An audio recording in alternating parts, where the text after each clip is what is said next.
In this lesson, we're looking at Pareto charts. And Pareto charts are used for quality control in businesses mostly. It's used for categorical data, and it has a bar chart which is in descending order, as well as a line graph showing our cumulative total.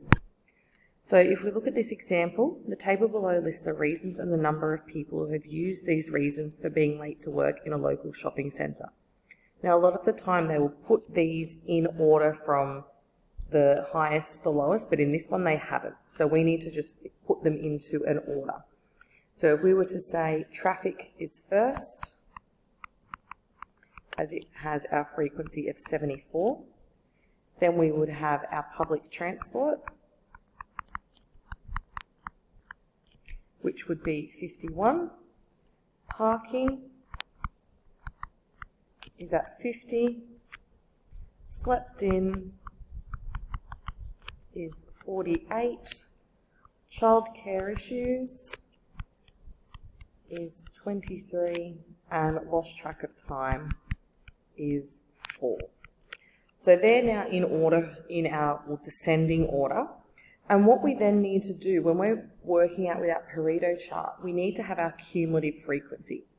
So if we have our CF column, so it's going to be 74, add 51 gives us 125, add 50 is 175, add 48 is 223, add 23 is 246, and add 4 is 250. Now, the difference here with a Pareto chart is what we need is a cumulative frequency percentage. So to work this out, it would be 74 over 250 times 100. And that is going to give us 29.6%.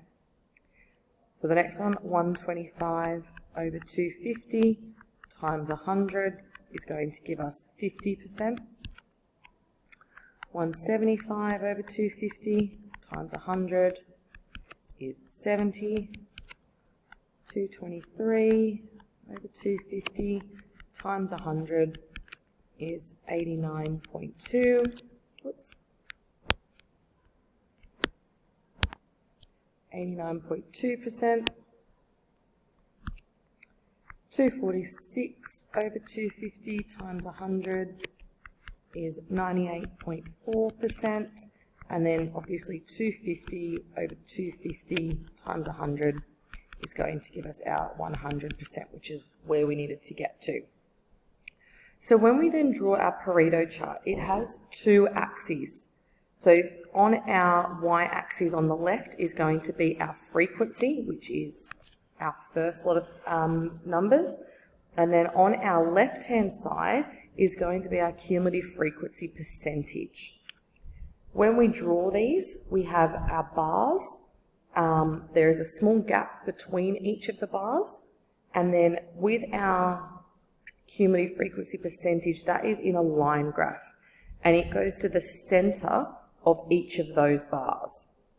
So below is the Pareto chart for that particular information. So you can see our frequency is up on the left, and our cumulative frequency percentage is on that right-hand side. Down the bottom, we have the reasons for being late, and we also have our title. So our bar here went to 74. This bar was 51, 50, 48, 23, and 4, and that is on our left axis. If we then look at this line graph, we have to make sure we go over to our right-hand side and that percentage. So this is our 29.6%. In the middle here is on our 50% line. Then we go to 70, 89.2, 98.4, and then at 100%.